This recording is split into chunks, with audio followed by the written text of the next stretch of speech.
Con este ejemplo se pretende resumir lo que se explicó en la clase del día 18 de diciembre. Vamos a tomar esta pieza con tres fuerzas diferentes.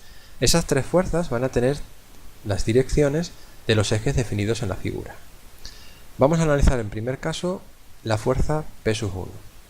Cuando la fuerza P1, como tenemos aquí, es una fuerza que es paralela a plano y X, como vemos aquí, o dicho de una manera, esa fuerza que tenemos aquí es perpendicular al eje Z, esa fuerza siempre va a generar un momento torsor. Ese momento torsor será el valor de la fuerza P1 por la distancia que tenemos a este eje de revolución, es decir, de sus dos. Si nos fijamos, esto sería en sentido horario, pues lo que tenemos que poner aquí es, sale la flecha por aquí, entra por aquí. Fijamos, el momento torsor lo podemos dibujar tanto en alzado como en planta. Aparte, esta fuerza también genera una carga transversal en la dirección al eje Y. Esa fuerza yo la traslado aquí y la tengo que dibujar en el alzado. Pues bien, otra fuerza que también podemos poner sería una fuerza paralela al eje Z, o dicho de otra manera, perpendicular al eje YX. Cuando una fuerza es paralela al eje Z o perpendicular al eje YX, va a generar siempre un momento vector constante que va a ser igual al valor de la fuerza por la distancia.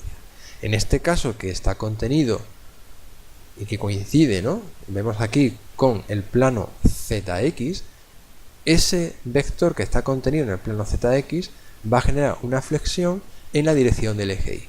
Por eso esa flexión sería una flexión pura, no una flexión compuesta. Si nos vemos, ese valor será igual a P2 por la distancia de sus dos, que es lo que tenemos puesto aquí. Además de eso, esa fuerza, si yo la traslado al eje de revolución, o que es al centro, como hemos hecho antes con el valor de P1, esa carga lo que provoca es un axil. Por la dirección que tenemos en el dibujo, ese axil va a ser una fuerza de compresión. Por último, la carga P3 es una carga que es perpendicular al eje ZY. Esto es un caso particular porque este caso, el valor de P3, la dirección de P3 o el vector P3, su distancia al eje es nula. Por lo tanto, esa carga no va a generar ningún momento. Si yo tuviese este vector desplazado, también generaría una torsión. Como podemos comprobar, si yo levantase este P3 para que fuese o tuviese una distancia respecto al eje X, eso también generaría una torsión. Pues bien, como esto es un caso particular, esto solo generaría una carga transversal.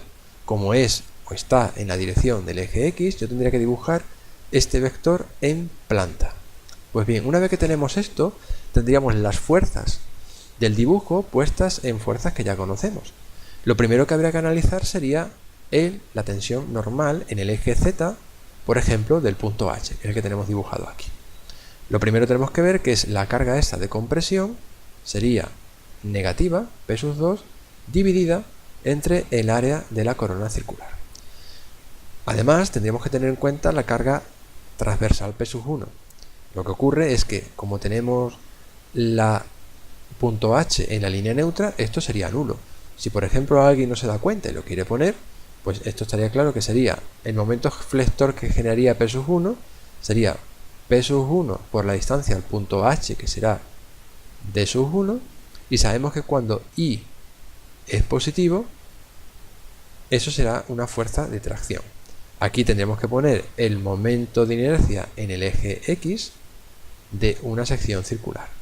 Yo, si compruebo aquí que el punto H tiene coordenada I0, esto es 0 y por tanto todo es 0, que es lo mismo que decir que un punto contenido en la línea neutra es 0.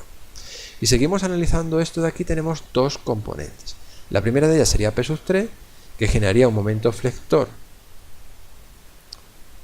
P3 por la distancia, que también es D1, y nos damos cuenta que esta tracción es positiva cuando X es positivo. Entonces nosotros pondríamos aquí el valor de X. Vemos que el valor de X del punto H sería igual al radio exterior. Aquí tendríamos que poner el valor de I sub I, y esto sería valor positivo.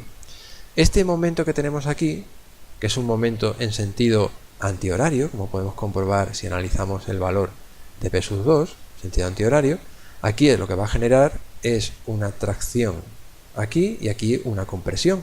Por lo tanto será menos el valor de P sub 2 por D sub 2 por X dividido entre I, donde esto será el radio exterior. Por repasar, Ix, por supuesto, es igual a II y será igual a pi cuartos el radio exterior a la cuarta menos el radio interior a la cuarta. Lo siguiente que tenemos que hacer sería analizar la tensión tangencial en IZ del punto H. También tenemos que darnos cuenta que la tensión tangencial hay que tomarla en este plano. Aquí no tendría sentido porque la XZ sería 0, ya que este punto está en la superficie. Pues si tenemos en cuenta eso, lo primero que vemos es el signo tanto del torsor como de la carga transversal para el tangencial. Este signo será un signo negativo.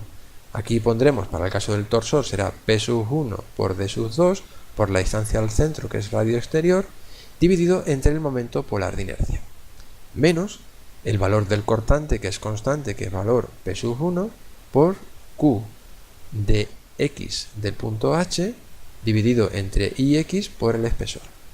Pues bien, el momento polar de inercia, como sabéis de clase, es igual a pi medios el radio exterior a la cuarta menos el radio interior a la cuarta. Y luego el momento, en lo que es el primer momento de área y el espesor, podemos repasarlo aquí, aunque ya lo dijimos en clase.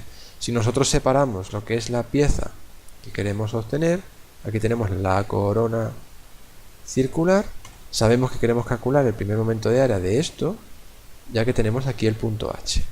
Esto lo podemos hacer por superposición, donde ponemos aquí la área exterior, que le podemos llamar A sub 1, y se la restamos al área interior, que le podemos llamar A sub 2. Para mí en mecánica estructura, con que vosotros me deis claro que este coordenada del centroide, o esta coordenada del centroide la podemos tomar de una tabla, al igual que esta, y me decís que el valor de Qx en el punto H va a ser igual a sub 1 por I sub 1 menos A sub 2 por I sub 2, sería suficiente. Y luego para el valor de t, lo que tenemos que tener claro es que sería la suma de esto más esto, es decir, 2 veces el radio exterior menos el radio interior. Pues bien, con esto ya quedaría definido lo que es el estado tensional, que sería una de las primeras cosas que tendríamos que tener claro. Y ya pues con este vídeo terminamos lo que es el repaso de los conceptos principales, y sabéis que a partir de ahí, con este estado tensional, habría que calcular autovalores, que serían las tensiones principales, y con las tensiones principales podríamos calcular pues, tensiones normales máximas, tensiones tangenciales máximas, y aplicar criterios de fluencia, de rotura o también criterios de fatiga.